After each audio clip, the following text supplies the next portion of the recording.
It's me, Cappy.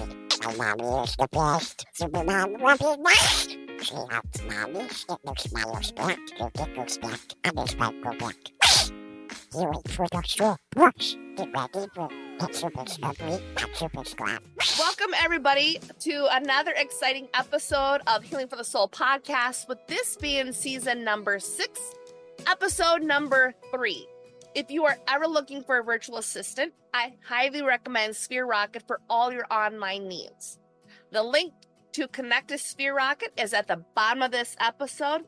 I am your host, Robin Stoltman, and today I have my guest, Tamara Nall, who's a visionary leader, a best-selling author, and the founder of Junia TM, and it's a naming tradition.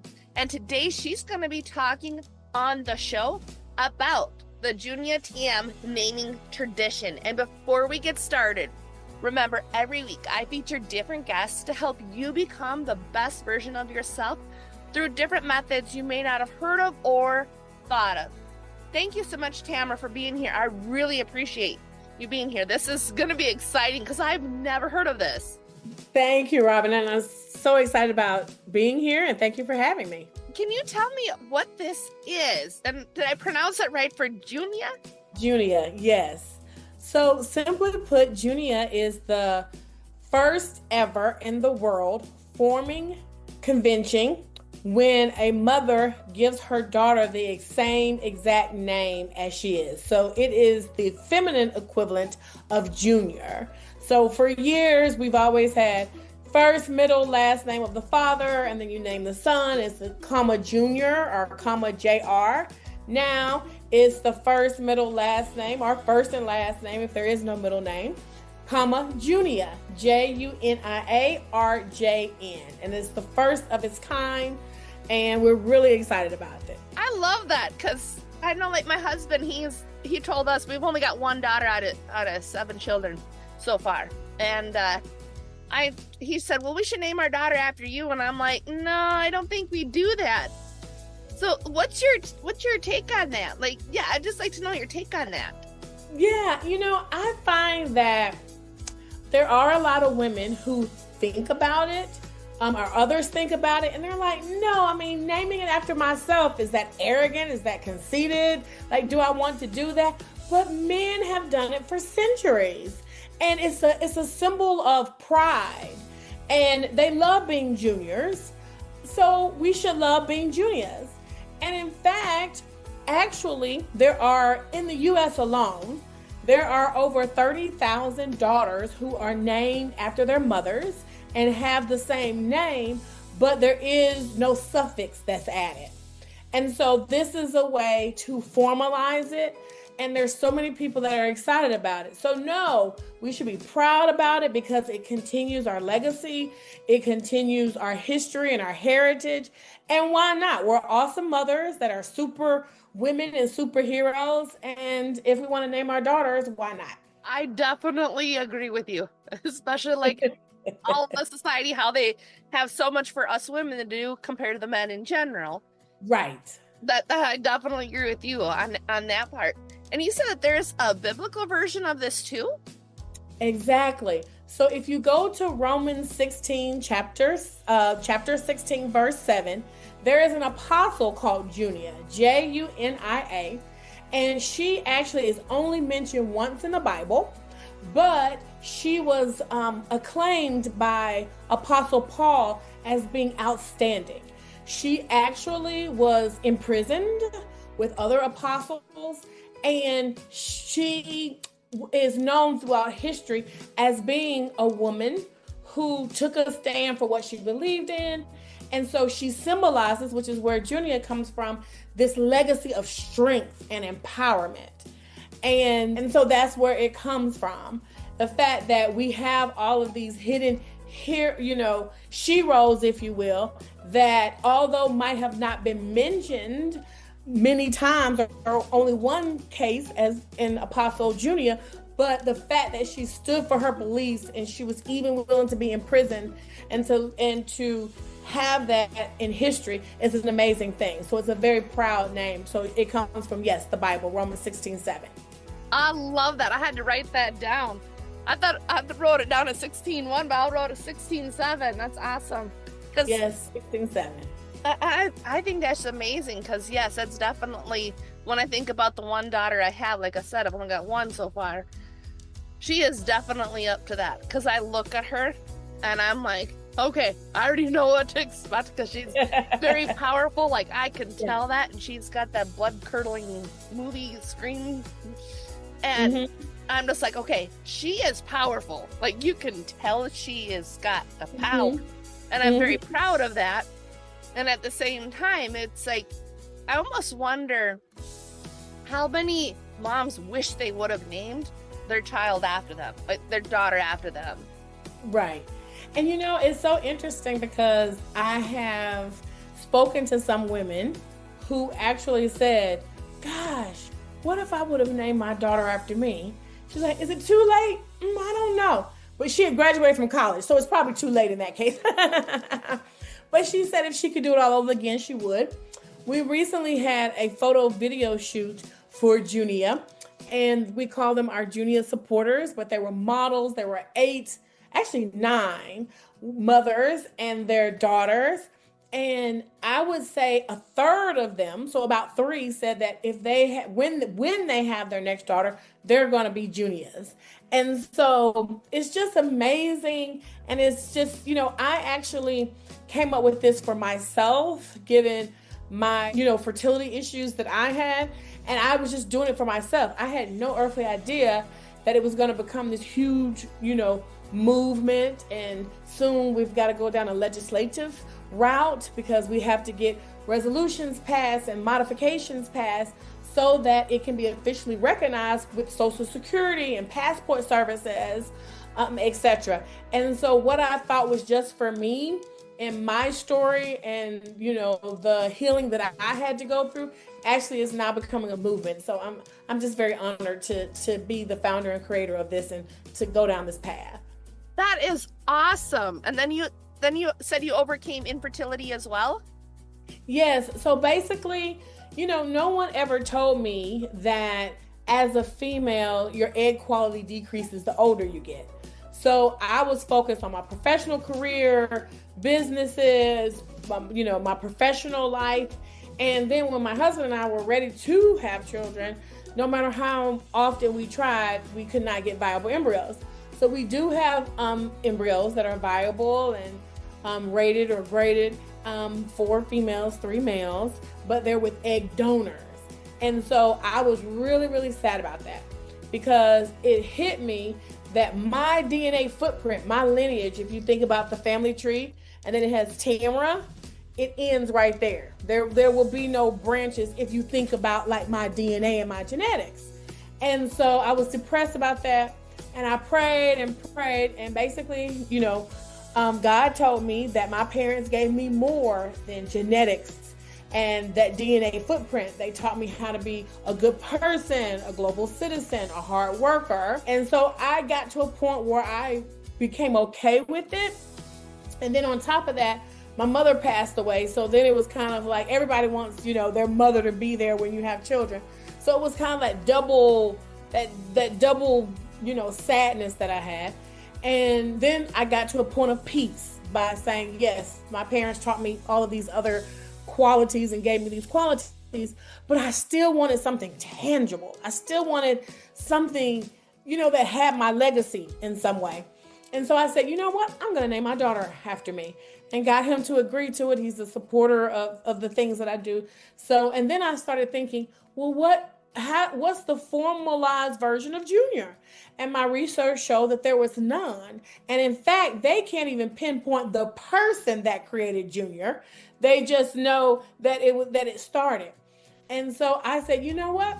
I'm going to name my daughter after me. It's going to be formalized. And thus, you know, did my research and led me to Romans 16:7. And here we are with Junia. I love that. That is awesome. Yeah. And the thing about this healing journey is that, you know, a lot of, as women, even as men, we don't really talk about, you know, our infertility, our fertility issues, and the fact that it's actually really common. many people have miscarriages, many people focus on their career, they don't talk about it. And so I openly like to talk about it because I wish someone would have told me when I was much younger in my 20s. I could have frozen my eggs. I would have, even if I had to eat ramen noodles, to pay for it and afford it. Thankfully, there's a lot of employers that cover it now. And there are a lot of supportive Facebook groups and, even podcasts like this that kind of talk through these issues. So there's a lot more support, but it's still not enough. But the more conversations I have, I realize my journey is one of thousands, if not, tens of thousands or hundreds of thousands of people that go through this. No, I appreciate that, because it's almost like what you were just saying was like God using you to speak to me, because that's one of the things that I struggle with infertility myself. I went through the Clomid. I couldn't afford the IVF, but I remember the pain that I've gone through. And I've used a lot of hypnosis because I am a hypnotherapist. But it's like, that's the one thing I fully remember: the pain, the suffering. I have 11 children. I'm pregnant with number 11 right now. So It's my 10th pregnancy. Wow. But it's like, it wasn't always that way for me. And I've had the miscarriages, and I know that it's 1 in 4 have had a miscarriage. And then it's like 1 in 8 deal with infertility. And even at that, like, I've looked at all of the ads recently online. Doesn't matter what platform you go to. They're always like, oh, it's your diet. Oh, it's this. Oh, it's that. No, it is not. That is a complete waste of time and energy. What it comes down to is that women specifically are being programmed to believe that children are not good. You don't want to have children. You look at all of the stuff in the world, the programming around, children in general, societies. Children are bad. They're a hassle. They're expensive. They're all this stuff. And it's like all that negative energy. You're getting all those suggestions from the world. And then people that have like 1 or 2 children, they got it easy at 1 and 2. I'm just saying. It's easy at 1 and 2. But it's like, you think of all that, and then they're just spreading all this horrible stuff. Well, then it's like, when you want to have children, your body's like, why should I do this? Like, we've got all this negative stuff from other people that don't appreciate being a mom. You get all these other things, and it's like, that affects your fertility 100%. And that was one of the things that I had found out in my journey, because when I became a hypnotherapist, I wanted to learn, like, what happened, like, how did this work? Because medically they said I would never have children. Like, there was no way, like, egg wise, everything I wasn't supposed to. But then when I went through it, and I'm like, wait a minute, I figured out exactly what I had did. And I'm like, now I know why it works, because other women have gotten pregnant using my method. But it's like, they leave all that stuff out. So I know that infertility is huge, but it's like, when you go and you tell somebody, they're like, well, it's not my thoughts. Yes, it is.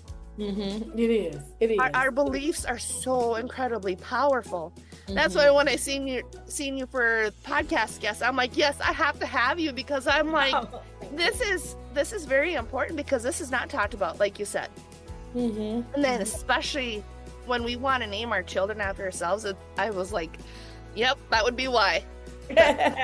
Like the pride part, like you had said. And then it's like, why is it okay for the man but not okay for us? We should be proud about it. We should use it as a marker of legacy that we have for centuries for juniors. And so it's just a really exciting time. I'm not going to say it's going to be an easy journey, because you've got to get both sides to agree to it, to pass, or what have you. But it's going to happen, and with the right strategy. And there's so many of us that now are part of the Junia circle and Junia supporters. I had one of the models that was there for the video shoot. She worked on the heel, and so she said, let's have lunch. We had lunch. She's helped me with a strategy. So I'm excited. I mean, many things in life are not easy, such as our fertility journey and our passion and love to become mothers, etc. But you get there, and so it's exciting.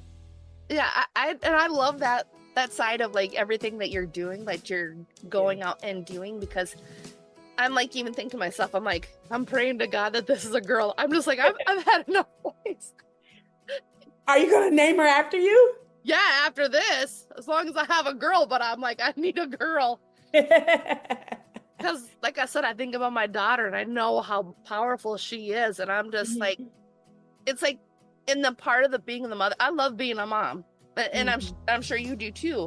And it's like being a mom, like the best part is like you get to watch your children grow. And then you see the parts of how you used to be in them. And it's like certain things that I'm seeing in her, I'm like, I want to continue. But then there's other things I'm like, okay, I know exactly where this route is going. I got to turn it down. Right. Like turn it down, but it's like teach her how to control some of that. So that way she has that self-control now instead of having to wait. Yeah. Because you don't want to squish their dreams as a parent. You just don't. But it's like in all of this, it's one of those things that I think it's amazing. I really, really do.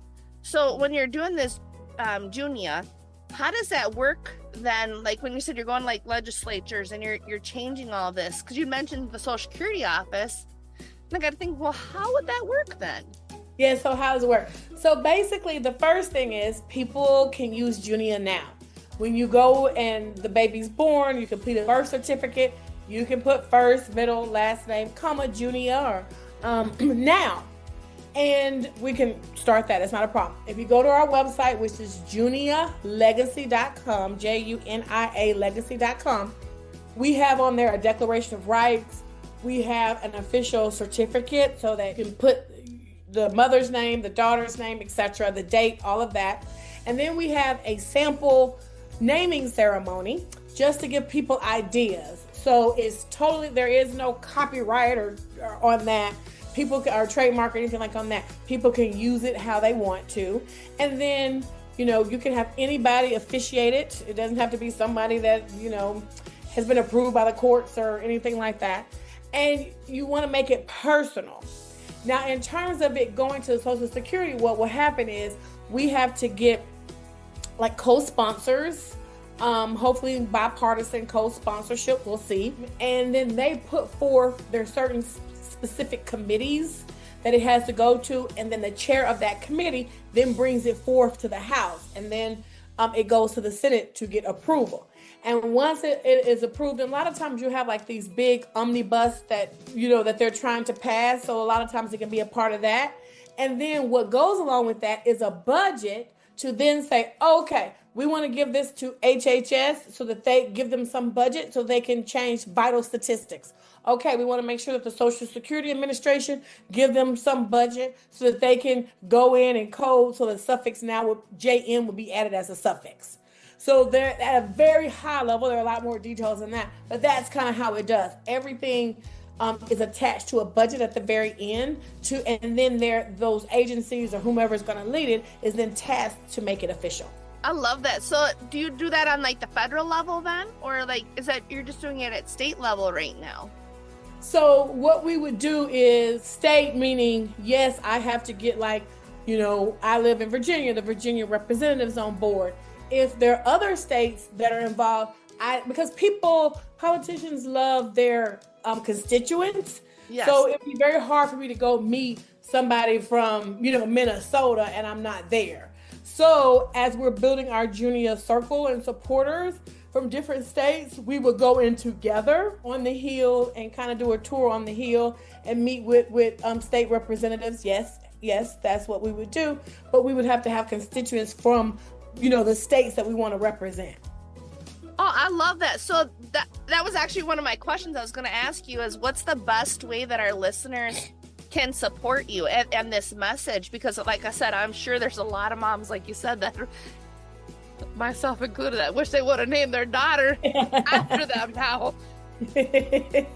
So basically what you would do is go to the website, junialegacy.com, and it says join the movement. And then you complete a survey there. We'll have your information that tells you how you want to get involved. And part of that is your location.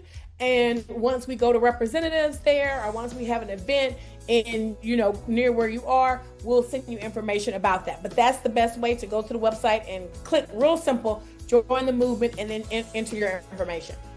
I love that. 'Cause I think that's, like I said, I think this is very powerful what you're doing. Because, you know, at the same time, I'm thinking this would bring a lot of healing to a lot of women. Have you noticed that with women in general that you're working with that are naming their daughters after them? I have noticed it. In fact, there have been some conversations that I've had where mothers say, I'm going to do this because they're expecting, or their next daughter, and they start crying. And I think a lot of that comes from the fact that their brothers, you know, the patriarchal side of has named it. And then two, particularly for some of us, we're in an age now where we're losing our parents. You know, we're like this sandwich, you know, community, if you will. We're losing our parents, and people are like, you know what? Like, even in my case, losing my mother, and it becomes even more important. You know, what if I was named after her? And then it becomes this reality that at some point we will, you know, pass away as well, and wanting to leave that legacy. So yes, people are brought to tears about that. And also people are brought to tears because, you know, there are also people going through divorce or difficult, you know, marital times. And they think about this conversation, whether it was with strife or not, about naming their child. And now that they've kind of moved on to their divorce, they're like, well, I should have done that, you know, versus kind of decide to name whatever their husband at the time named. So everybody kind of has their own journey and their own experience that touches them. And I'm never the one to lead with that. It's just once they hear what Junia is, and they hear it's the feminine equivalent of Junior and the power that it has, they then kind of go into the depths of their souls about whatever experiences that they went through in terms of naming. I totally agree. And I love that. That's like with me when I'm thinking about all my boys. I told my husband, literally, I'm like, you know, all these boys are carrying on your name. They're not carrying on my name. My daughter only has my middle name. That's all she got. But it's like at the same time, it's like that is that legacy part. Like that's the best part about being a mom. It's like you get to leave a legacy in this world. And there's so many people. Like I go to the graveyards. Like one of the things that it's not like I like to go to the graveyard, but at the same time, it's healing in a way, because when you go to the graveyard, it's like a way that I've been able to recenter myself. Simply because it's like you look at how you have like the headstone, how people have it, what kind of person they were. That's their last. You don't know who they are, but like that's who their last, everything that says about them on that. And it's like, I wonder how many people between the dash could have done more, could have been more, could have changed the world. And then it's like, here you are, you're doing that. And I think that's amazing. There needs to be more people doing that. And so that's where I'm like, you know, that is something that is powerful that you're doing, that you're leaving behind. I think that's amazing. So you said your website earlier is the best way for our audience to get in contact with you? Yes. So Junia, Junia, you can see it there, Junia, legacy.com. We also now have a YouTube channel, Junia Legacy. We have Instagram, TikTok, Facebook. So we're definitely getting out there. In fact, next week, we actually are going to be on 2 billboards in Times Square running all day. It's going to run 88 times on both boards. So we're just getting the name out, getting the movement out. Any way that people want to be helpful, you know, is really, really important, particularly like as we go down this, you know, like I said, this route to get everything passed, knowing, you know, that people are in different states and that we can reach out is amazing. And even the young lady that helped me put together the strategy in an hour, I learned so much about how this is going to go and the fact that it's a 2-year cycle to get it done. And if it doesn't happen in 2 years, then we have to resubmit, you know, and repropose the following year. But she said, don't worry, just stay headstrong, and it gets easier each time. So I'm ready for the journey. I'm ready for the challenge because it is worth it. And it will be, because of how many women are going to be healed, how many families are going to have, like, my legacy gets passed on through me instead of just the man side of it. Right. Exactly. And most people ask, like, you mean, most people say, I can't even believe this hasn't been thought of before. Yeah, I know That's why I seen that. I was like, I have never once thought of that. That's why I'm like, this has been a blast. I really have enjoyed talking with you so much. Me too. Thank you. And I am so appreciative of you being our guest today. And Thank you. I just also want to thank the audience as well for your time and energy while listening to today's episode of Healing for the Soul podcast. And be sure to follow me, Robin Stoltman, also known as Healing for the Soul, across social medias, and my guest as well. And Tamara, what's the best way for our audience? You said you have a YouTube page. Do you have like Instagram? Do you have Facebook? Oh, yes, I do. So personally, my LinkedIn is Tamara Nall. You'll know me as the data wrangler because I do have, other businesses. This is just a movement. And then on Instagram, it's I am Tamara Nall. So that's TAMARANALL. I'm also on TikTok. I am Tamara Nall. Instagram. I'm on all the social media platforms. So yeah, that's how to find me. I will definitely respond. I always respond. I love when people reach out as we're building this community. Awesome. Well, I hope everybody enjoys this episode as much as I did. And thank you so much for being on the show today. I appreciate it so much. Thank you so much, Robin. That's all for now, folks. Make sure you submit to thank you for fun. Help that fall bucket. Destroy. Quack, quack. Bye-bye.